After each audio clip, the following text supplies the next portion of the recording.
Hi friends, welcome back to KNR tutorials. ఈ వీడియోలో మనం ఆర్ఆర్బీ గ్రూప్ టీకి సంబంధించి 19th డిసెంబర్ షిఫ్ట్ 1కి సంబంధించినటువంటి ఇంపార్టెంట్ క్వశ్చన్స్ అండ్ కాన్సెప్ట్స్ చూద్దాం. ఎవరైనా మన ఛానల్‌ని కొత్తగా చూస్తున్నట్లయితే తప్పకుండా ఛానల్ సబ్స్క్రైబ్ చేసుకొని పక్కనే ఉన్న బెల్ ఐకాన్ క్లిక్ చేయండి. సో నేను ఈ వీడియోకి 500 లైక్స్ అనేవి టార్గెట్ ఇస్తున్నాను. తప్పకుండా ఈ టార్గెట్ అనేది కంప్లీట్ చేయండి. ఫస్ట్ క్వెషన్ చూడండి. ఖేలో ఇండియా యూత్ గేమ్స్ 2025 యొక్క ఎన్నో ఎడిషన్ జరిగింది? Which edition of Khelo India Youth Games 2025 was held? అంటే మనకి ఖేలో ఇండియా యూత్ గేమ్స్ 2025లో ఏడో ఎడిషన్ జరిగాయి. ఓకేనా? సో సెవెంత్ ఎడిషన్ జరిగింది. So okay. ఎప్పటి నుంచి ఎప్పటి వరకు జరిగిందంటే మే 4 నుంచి మనకి మే 15 వరకు జరిగింది. 2025లో మే 4 నుంచి మే 15 వరకు జరిగింది. ఎక్కడ జరిగాయంటే మనకి బీహార్‌లో జరిగాయి. ఎక్కడ జరిగాయి? బీహార్‌లో 5 నగరాల్లో జరిగాయి. ఒకటి పాట్నా, రాజ్‌గిర్, గయా అండ్ భాగల్పూర్‌లో, నెక్స్ట్ బెగుసరాయ్‌లో జరిగాయి. ఓకేనా?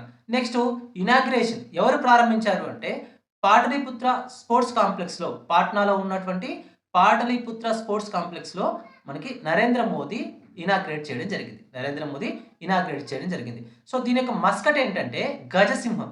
దీని యొక్క మస్కట్ ఏంటంటే గజసింహ. సో ఏనుగు మరియు సింహం 2 కలిసి ఉన్నటువంటి మనకి ఆ మస్కట్‌ని మనం గజసింహ అంటాం.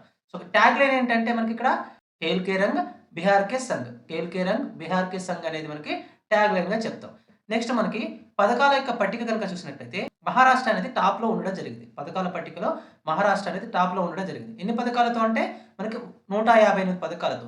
నెక్స్ట్ సెకండ్ ప్లేస్‌లో హర్యానా, నెక్స్ట్ థర్డ్ ప్లేస్‌లో రాజస్థాన్ అనేది ఉంది. సో మనకి ఆన్సర్ ఏంటంటే 7th ఎడిషన్. ఓకేనా? ఆర్మాండ్ మోండో డూప్లాంటిన్ ఏ సంవత్సరంలో 12వసారి పోల్ వాల్ట్ ప్రపంచ రికార్డును బద్దలు కొట్టారు? In which year did Sweden's Armand Mondo Duplantis break the pole vault world record for the 12th time? అంటే మనకి జూన్ 2025లో ఈ రికార్డును బద్దలు కొట్టడం జరిగింది. సో ఆయన 6.28 మీటర్ల ఎత్తును అధిగమించి ఈ రికార్డును ఆయన సృష్టించడం జరిగింది. సో ఇది ఎక్కడ జరిగిందంటే స్టాక్‌హోమ్‌లో జరిగింది. ఎక్కడ జరిగింది? స్టాక్‌హోమ్‌లో జరిగింది. నెక్స్ట్ క్వెషన్ చూడండి. మెండల్ యొక్క పొడవు మరియు పొట్టి మొక్కల సంకరీకరణంలో F1 తరంలో ఎలాంటి మొక్కలు ఏర్పడ్డాయి? సో మెండల్ యొక్క ప్రయోగంలో మనకి ఒకటి పొడవు మొక్క ప్లస్ ఇంకొకటి పొట్టి మొక్క. పొడవు మొక్క మరియు పొట్టి మొక్క మధ్య సంకరీకరణంలో మనకి F1 తరానికి సంబంధించి మనకి ఏ మొక్కలు ఏర్పడతాయంటే క్యాపిటల్ టీ, స్మాల్ టీ కలిగినటువంటి మొక్కలు ఏర్పడతాయి. సో ఇక్కడ క్యాపిటల్ టీ అంటే పొడవు లక్షణం అనేది బహిర్గతంగా ఉంటుంది. పొడవు లక్షణం అనేది బహిర్గతంగా ఉంటుంది. నెక్స్ట్ పొట్టి లక్షణం అనేది F1 తరంలో పొట్టి లక్షణం అనేది అంతర్గతంగా ఉంటుంది. ఎలా ఉంటుంది? అంతర్గతంగా ఉంటుంది. సో అందుకే మనకి మెండల్ ప్రయోగంలో F1 తరంలో మనకి అన్నీ కూడా పొడవైనటువంటి మొక్కలే ఏర్పడతాయి. సో అన్నీ కూడా సంకర పొడవైనటువంటి మొక్కలే ఏర్పడతాయి. నెక్స్ట్ క్వెషన్ చూడండి. లారియస్ వరల్డ్ స్పోర్ట్స్ అవార్డ్ 2025 ఎక్కడ జరిగాయి? Where were the లారియస్ world sports award 2025 held? అంటే స్పెయిన్‌లోని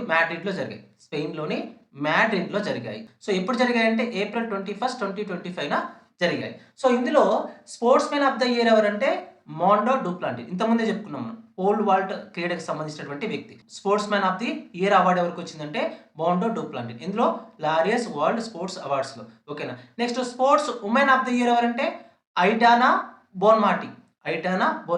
ఓకేనా? Next team of the year ఎవరంటే స్పెయిన్ మహిళల ఫుట్బాల్ జట్టు. ఏ జట్టు అంటే రియల్ మాడ్రిడ్ జట్టుకు చెందినటువంటి స్పెయిన్ మహిళల ఫుట్బాల్ జట్టుకు టీమ్ ఆఫ్ ద ఇయర్ రావడం జరిగింది. నెక్స్ట్ క్వెషన్ చూడండి. ఏప్రిల్ 2025లో ఆర్‌బీఐ రెపో రేట్ ఎంత?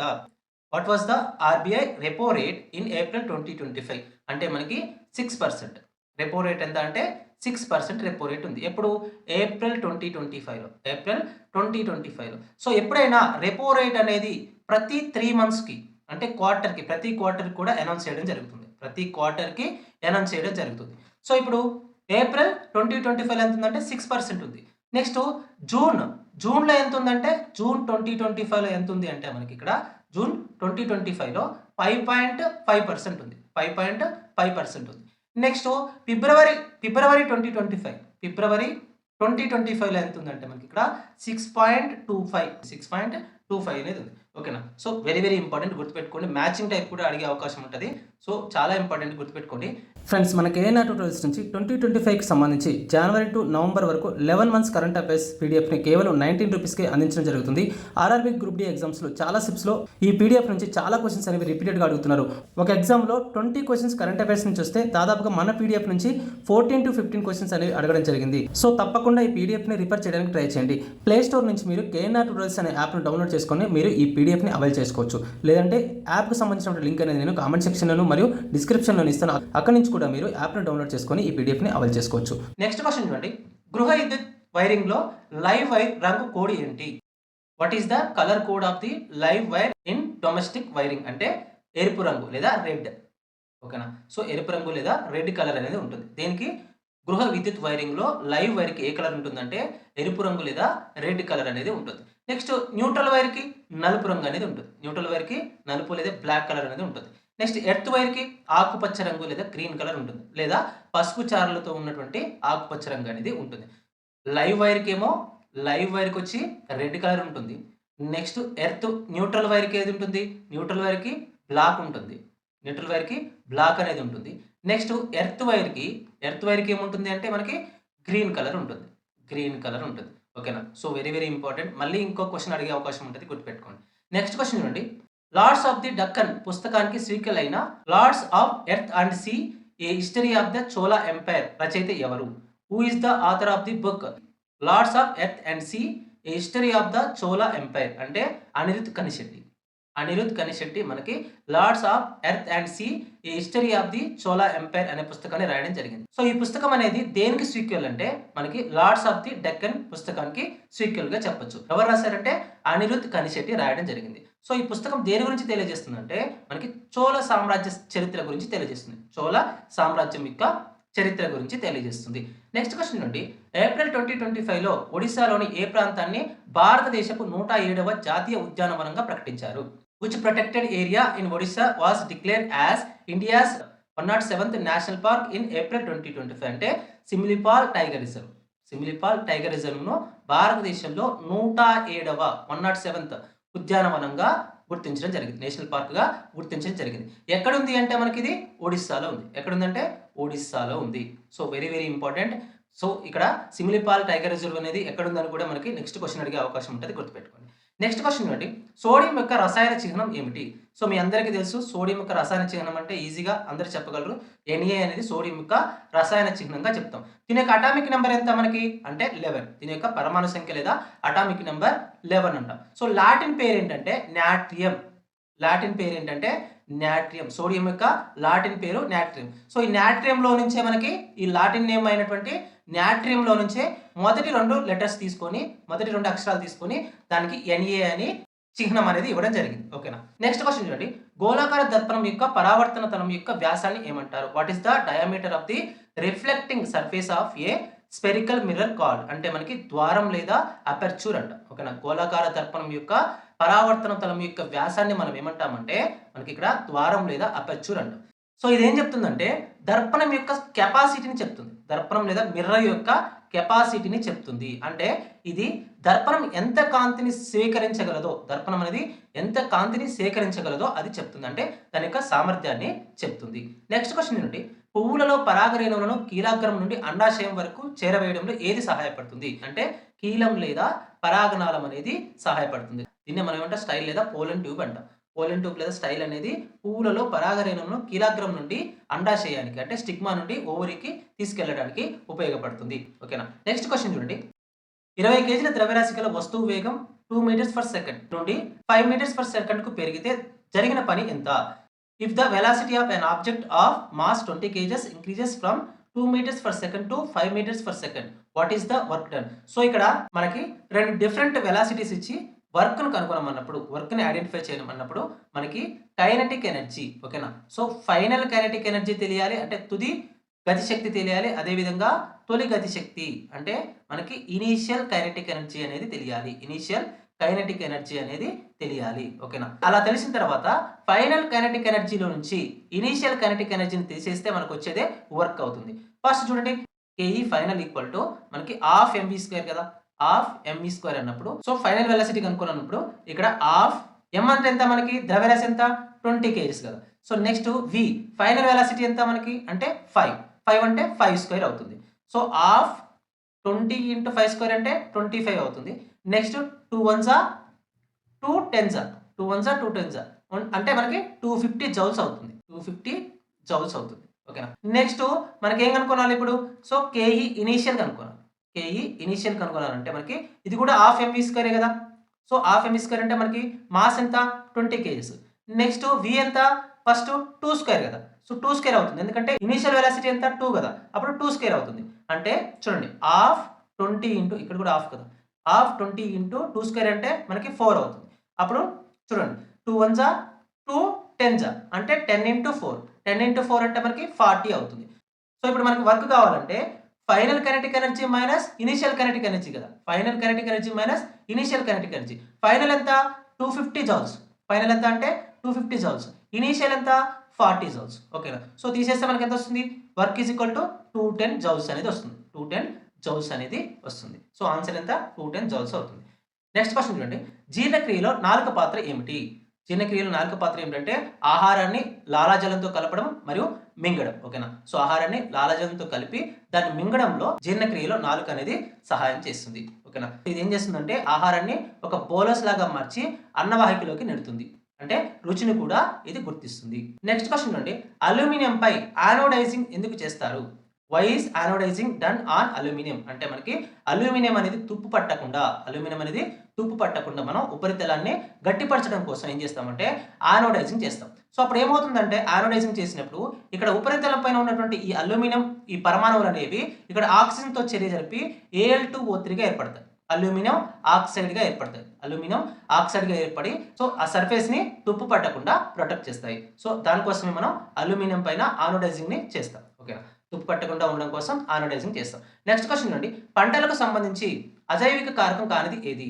So which of the following is not an abiotic factor regarding crops. So ఇక్కడ అజీవక కారకాలు నెక్స్ట్ జీవకారకాలు నెక్స్ట్ జీవకారకాలు పంటలకు సంబంధించి అజీవకారకాలు జీవకారకాలు ఏంటంటే సో ఇక్కడ అజీవకారకాలు ఏంటి అంటే జీవం లేనటువంటి అబయోటిక్ ఫ్యాక్టర్స్ లేదా అజీవకారకాలు అంటే మనకి జీవం లేనటువంటి అంట.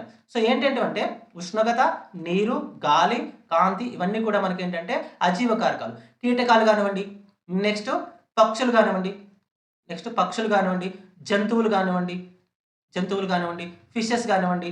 సో ఇవన్నీ కూడా మనకేంటి అంటే జీవకారకాలు బయోటిక్ ఫ్యాక్టర్స్ అంట. పంటలకు సంబంధించి 2 రకాల కారకాలు ఉంటాయి. ఒకటి అబయోటిక్ ఫ్యాక్టర్స్, ఇంకొకటి బయోటిక్ ఫ్యాక్టర్స్ అంటే అజీవకారకాలు నెక్స్ట్ జీవకారకాలు. అజీవకారకాలు ఏంటంటే ఉష్ణోగ్రత, నీరు, గాలి నెక్స్ట్ కాంతి.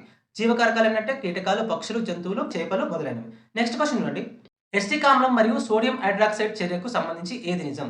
ఓకేనా. సో ఇక్కడ ఏమంటున్నాడంటే ఎస్టిక్ ఆమ్లం CH3 ఎస్టిక్ ఆమ్లం యొక్క ఫార్ములా ఏంటి CH3COH దేంతో చర్య జరిపిస్తున్నాడు అంటే మనకి NaOH తో చర్య జరిపిస్తున్నాడు. ఎస్టిక్ యాసిడ్ ఏంటిది ఇక్కడ అంటే ఎస్టిక్ ఆమ్లమే అంటున్నాడు, వాడే అంటున్నాడు ఆమ్లం అని ఎస్టిక్ ఆమ్లం అంటున్నాడు. ఇక్కడ CH3COH అనేది యాసిడ్. ఓకేనా. సో ఇది యాసిడ్, ఇదేంటి మనకి బేస్. ఎప్పుడైనా ఒక యాసిడ్ ఇంకొక బేస్తో చర్య జరిపితే ఏం ఏర్పడుతుందంటే సాల్ట్ ఏర్పడుతుంది. నెక్స్ట్ ఏం ఏర్పడుతుంది మనకి ఇక్కడ సో వాటర్ ఏర్పడుతుంది. ఎప్పుడైనా సాల్ట్ ఏర్పడుతుంది, నెక్స్ట్ వాటర్ అనేది ఏర్పడుతుంది. సో ఇక్కడ చూడండి సాల్ట్ అనేది ఏం ఏర్పడుతుందంటే CH3COONA అనేటువంటి సాల్ట్ అనేది ఏర్పడుతుంది. దీన్నే మనం ఏమంటామంటే సోడియం ఎసిటేట్ అంటాం. దీన్నే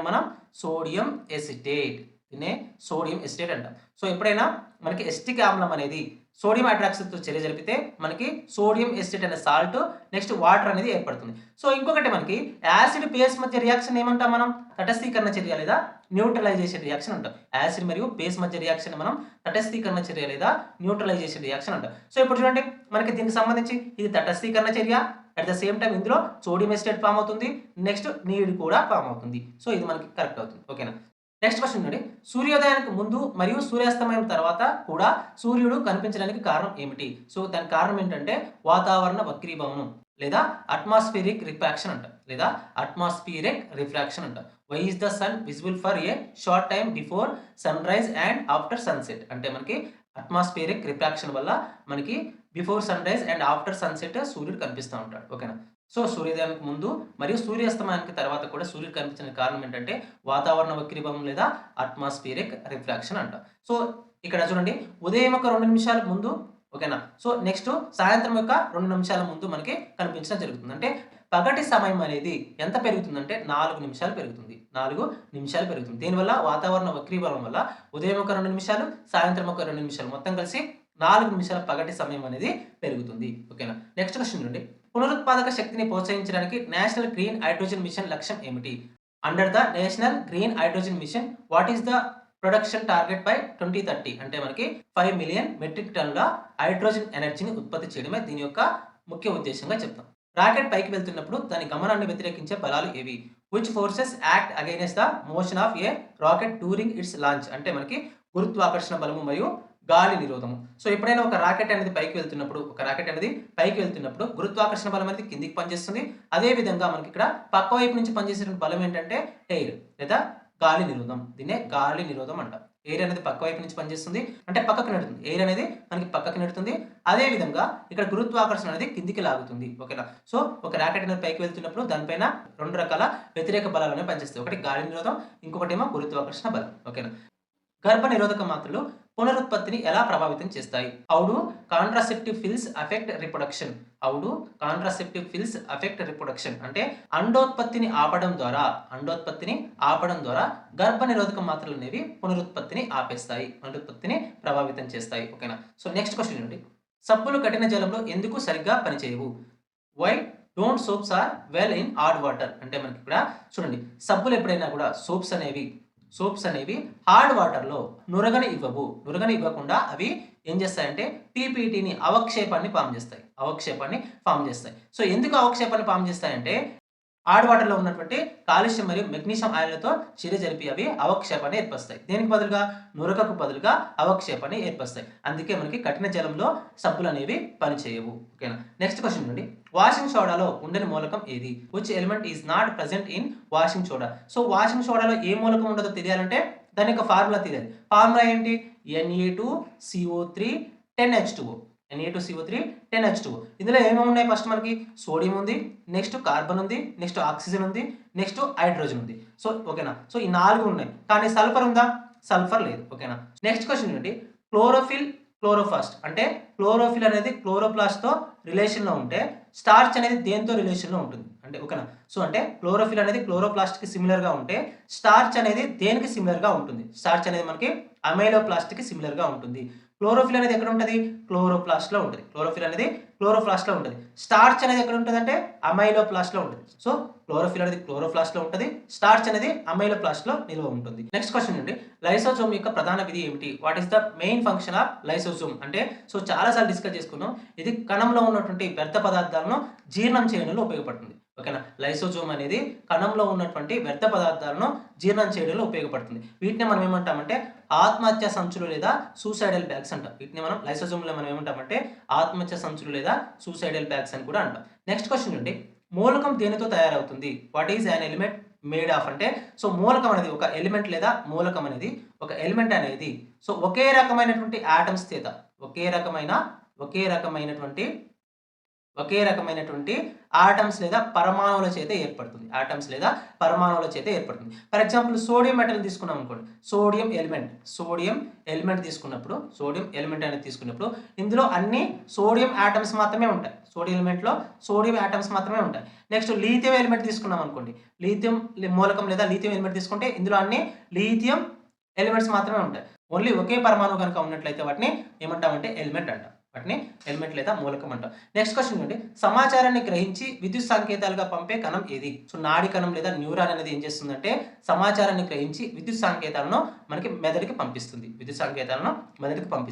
నెక్స్ట్ క్వశ్చన్ నుండి వృత్తాకార చలనానికి ఉదాహరణ ఏది? వృత్తాకార చలనానికి ఉదాహరణ ఏంటంటే భూమి చుట్టూ తిరిగేటటువంటి ఉపగ్రహాలు వృత్తాకార చలనానికి ఉదాహరణగా చెప్తాం. Satellites revolving around the earth. ఓకేనా.